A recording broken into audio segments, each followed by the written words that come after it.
My fellow Singaporeans, I've said before that the world is changing in ways that will disadvantage small open economies like Singapore. Some had previously questioned this assessment, but the recent Liberation Day announcement by the US leaves no room for doubt. It marks a seismic change in the global order. The era of rules-based globalization and free trade is over. We are entering a new phase, one that is more arbitrary, protectionist, and dangerous. For decades, the US was the bedrock for the free market economies of the world. It championed free trade and led efforts to build a multilateral trading system, anchored by clear rules and norms, where countries could achieve win-win benefits through trade. This WTO system brought unprecedented stability and prosperity to the world, and to the US itself. To be clear, the system is not perfect. Singapore and many others have long called for reform, to update the rules and to make the system better. But what the US is doing now is not reform.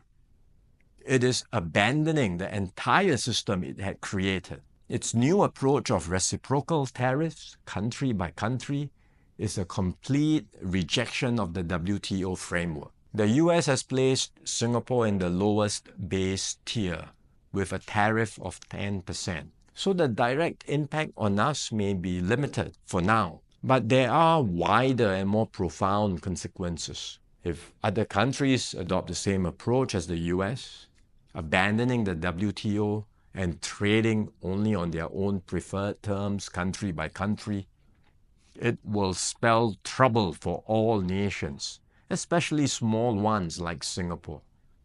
We risk being squeezed out, marginalized, and left behind.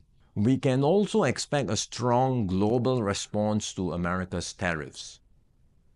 Singapore has decided not to impose retaliatory tariffs, but other countries may not exercise the same restraint.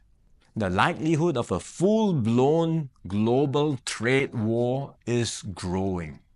The impact of the higher tariffs, plus the uncertainty of what other countries may do next, will weigh heavily on the global economy. International trade and investments will suffer, and global growth will slow. Singapore will take a bigger hit than others because of our heavy reliance on trade. The last time the world experienced something like this was in the 1930s. Trade wars escalated into armed conflict and eventually the Second World War. No one can say how the current situation will unfold in the coming months or years. But we must be clear-eyed about the dangers that are building up in the world. Global institutions are getting weaker. International norms are eroding. More and more countries will act based on narrow self-interest and use force or pressure to get their way. This is the harsh reality of our world today. We will stay vigilant. We will build up our capabilities. We will strengthen our network of partnerships with like-minded countries. We are more ready than many other countries with our reserves, our cohesion, and our resolve. But we must brace ourselves for more shocks to come. The global calm and stability we once knew will not return anytime soon. We cannot expect that the rules which protected small states will still hold.